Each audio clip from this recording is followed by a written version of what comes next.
नमस्कार बच्चों।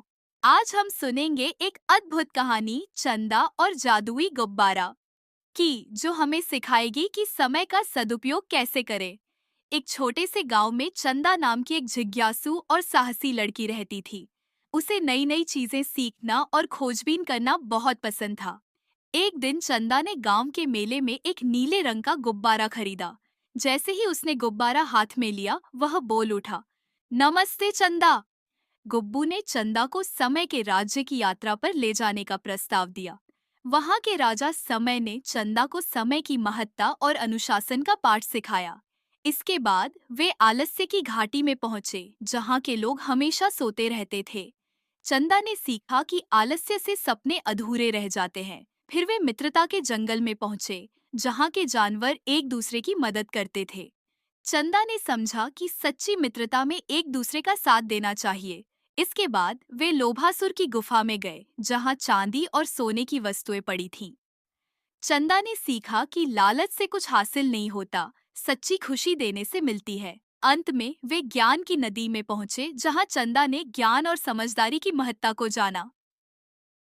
चंदा और गुब्बू जब समय के राज्य में पहुंचे तो उन्होंने देखा कि यहाँ सब कुछ बड़े नियम और अनुशासन के साथ चलता था। हर कोई समय का पालन करता था। राजा समय ने चंदा का गर्मजोशी से स्वागत किया। उन्होंने कहा, चंदा, समय ही हमारा सबसे बड़ा मित्र है। समय कभी किसी का इंतजार नहीं करता। अगर हम समय की कद्र नहीं करेंगे तो हम पीछे रह जाएंगे। चंदा ने राजा से पूछा, राजा जी, समय की इतनी अहमियत क्यों है?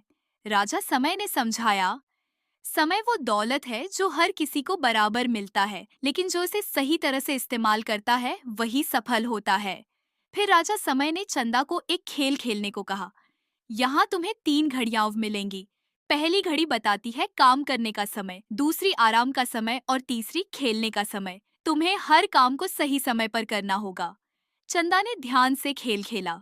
उसने सीखा कि हर काम का एक सही समय होता है, और अगर हम काम को सही समय पर नहीं करते तो चीजें बिगड़ सकती है। राजा ने उसे एक तोहफा दिया, एक सुंदर घड़ी जो याद दिलाती रहेगी कि समय का सदुपयोग करना कितना जरूरी है। चंदा ने धन्यवाद दिया और गुब्बू के साथ अगले सफर की ओर बढ़ी, जो था आलस्य की घाटी। चंदा और गुब्बू जब आलस्य की घाटी में पहुंचे तो उन्होंने देखा कि वहां के लोग हमेशा सोते रहते थे। घाटी में हर जगह बिस्तर फैले हुए थे और लोग बिना किसी काम के लेटे हुए थे। चंदा ने पूछा, गुब्बू, ये लोग क्या कर रहे हैं? गुब्बू ने उत्तर दिया, यहाँ के लोग आलस्य में डूबे हुए हैं। वे कभी भी कोई काम नहीं करते, बस सोते रहते हैं। चंदा ने देखा कि आलस्य की वजह से लोग अपने सपनों को भूल चुके थे और जीवन में कोई दिशा नहीं थी। गुब्बू ने कहा, आलस्य से जीवन में कोई सफलता नहीं मिलती। जो लोग आलस्य करते हैं वे कभी अपने लक्ष्य को प्राप्त नहीं कर पाते। चंदा ने ठान लिया कि वह आलस्य से दूर रहेगी और हमेशा सक्रिय रहेगी। गुब्बू ने चंदा को अगले स्थान की ओर बढ़ने का संकेत दिया और वे दोनों मित्रता के जंगल की ओर चल पड़े। चंदा और गुब्बू जब मित्रता के जंगल में पहुंचे तो उन्होंने देखा कि वहां के सभी जानवर एक दूसरे से मिलकर रहते थे। हाथी, बंदर, खरगोश और पक्षी सभी मिलकर खेल रहे थे और एक दूसरे की मदद कर रहे थे। चंदा ने पूछा, गुब्बू, ये सभी जानवर एक दूसरे से कैसे मिलकर रहते हैं? गुब्बू ने उत्तर दिया, यहाँ के जानवरों ने सच्ची मित्रता का महत्व समझा है। वे जानते हैं कि एक दूसरे की मदद करने से ही जीवन में खुशी और सफलता मिलती है। चंदा ने देखा कि जब भी किसी जानवर को मदद की जरूरत होती, बाकी जानवर तुरंत उसकी मदद करते। उदाहरण के लिए, एक बार एक बंदर ने देखा कि एक खरगोश फंस गया है, तो उसने तुरंत उसे बाहर निकाला। गुब्बू ने चंदा से कहा, मित्रता केवल साथ खेलने तक सीमित नहीं है। सच्ची मित्रता में एक दूसरे की मदद करना, समझना और एक दूसरे के साथ खड़ा होना शामिल है। चंदा ने यह सीखा कि सच्चे दोस्त वही होते हैं जो मुश्किल समय में भी एक दूसरे का साथ देते हैं। गुब्बू ने चंदा को अगले स्थान की ओर बढ़ने का संकेत दिया और वे दोनों लोभासुर की गुफा की ओर चल पड़े।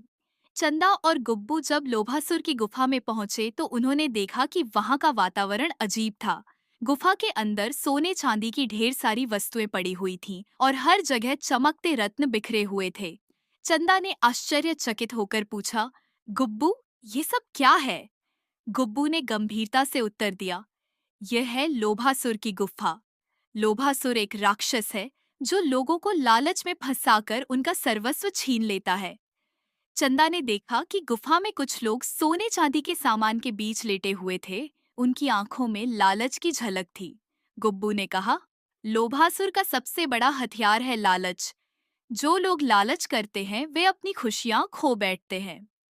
चंदा ने सोने की एक मूर्ति को उठाया और देखा कि वह हल्की थी। तभी वह मूर्ति बोल पड़ी, लालच से कुछ हासिल नहीं होता, सच्ची खुशी देने से मिलती है। चंदा ने समझ लिया कि लालच से केवल दुख ही मिलता है।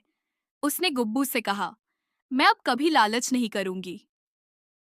गुब्बू ने मुस्कुराते हुए कहा, बहुत अच्छा चंदा, अब हम अगले स्थान की ओर बढ़ते हैं। वे दोनों ज्ञान की नदी की ओर चल पड़े, जहां चंदा को और भी महत्वपूर्ण शिक्षाएं मिलनी थीं। नैतिक शिक्षा, लालच से केवल दुख ही मिलता है, सच्ची खुशी देने से मिलती है। बच्चों, कैसी लगी चंदा और गुग्गू की कहानी? ऐसी ही मजेदार कहानियों के लिए इस चैनल को सब्सक्राइब कीजिए और अपने दोस्तों के साथ शेयर कीजिए। हम फिर मिलेंगे नए वीडियो में। अपना ख्याल रखिए और मन लगाकर पढ़ाई कीजिए।